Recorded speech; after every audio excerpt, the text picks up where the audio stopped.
everyone. I'm here with Angeline. And Hey. How did you get through having your child, your son, taken away from you at a young age?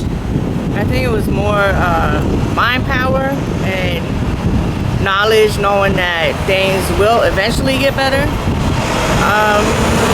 Definitely had my downfall through it though.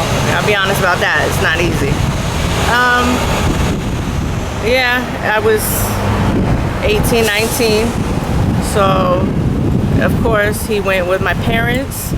And so therefore I couldn't be around my parents because he was with them. So it was like I had all my family taken away from me at the time. Yes. So really felt isolated.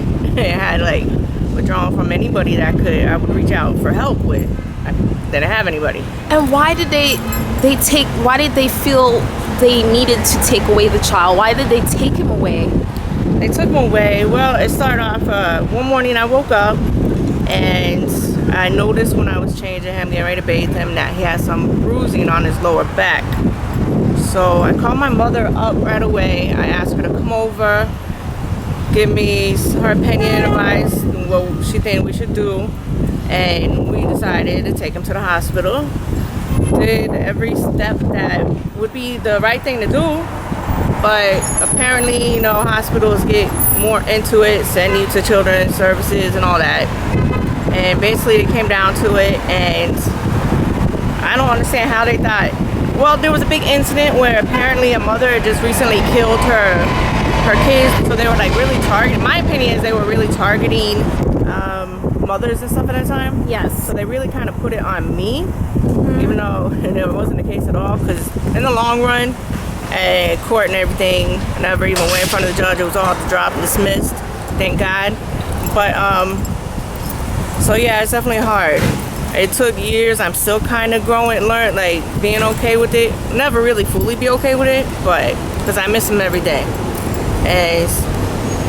But my word of advice to anybody with kids is to definitely keep an eye out on your surroundings, who's around them, who you allow them to be around, where they go. It's got me on high alert now. I'm like so protected with my kids I have now. And just be very careful. Protect your kids with everything you have. And I think that's basically it. And did you ever think about trying to get him back? And what was that like? What was your thought process like? What have you ultimately decided to do? Well, I've always wanted to get him back, and I was going through the court process and all that to get him back. But they give you a long list of things you have to do to be able to get him back. I started them. I didn't honestly get them all done. I got the majority of them done, but I was having a real problem with the housing situation and stuff, not knowing where I would be. And for them to release a kid, you have to have a stable roof over their head. So I think that was my main problem at that time, was not being able to have a permanent residence. I see. To be able to support your son. Yeah. I see. Okay. And once you did have a permanent residence, what were your thoughts as far as trying again? Well, by the time I really felt like I was okay, and at that point, I think he was pretty much with my parents for quite an amount of time by that point. So I just felt like at that time, I didn't really want to rip him away from the environment and what he's grown up knowing and being around, and possibly jeopardize the relationship we had been building already. I see. So that's a hard decision to make. It is. It's very hard. Yes. But I think just being busy, having someone that you can open up to and talk to about it. And of course, you always gotta try and thank God for everything, keeping you alive that day, helping you be able to get through that situation. So also being grateful, you found to be helpful, having gratitude. Yes, you have to. Thinking about the things that you are thankful for. Yes, I have two more beautiful children, and they came along, and thank God I was able to put all my love and care and everything into them. So that helped me, and that helped me understand and realize what happened with my son, with my first son, and it helped me be a better parent. I see.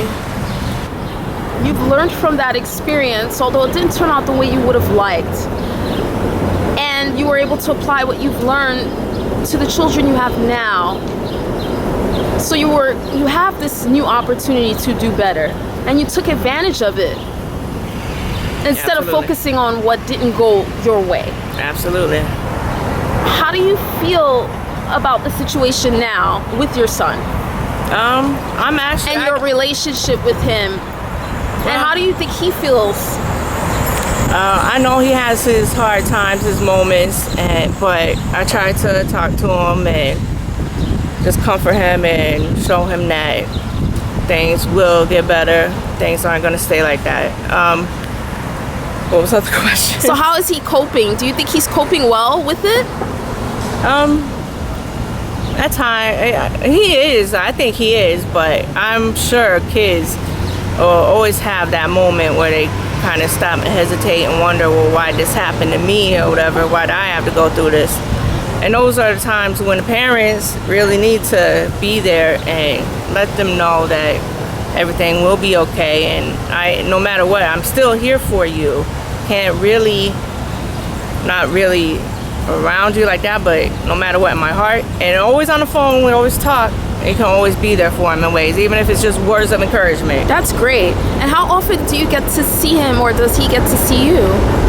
Well, that's a difficult thing because they live in a different state. I see. So whenever... Holidays. From time to time. Yeah. All right. Well, very well. Thank you so much for your time, Angeline. I really appreciate it. I really hope this helps someone. It will help many, many people. It really does take a lot of courage to share what you've just shared, and I really appreciate that. Thank you. Thank you.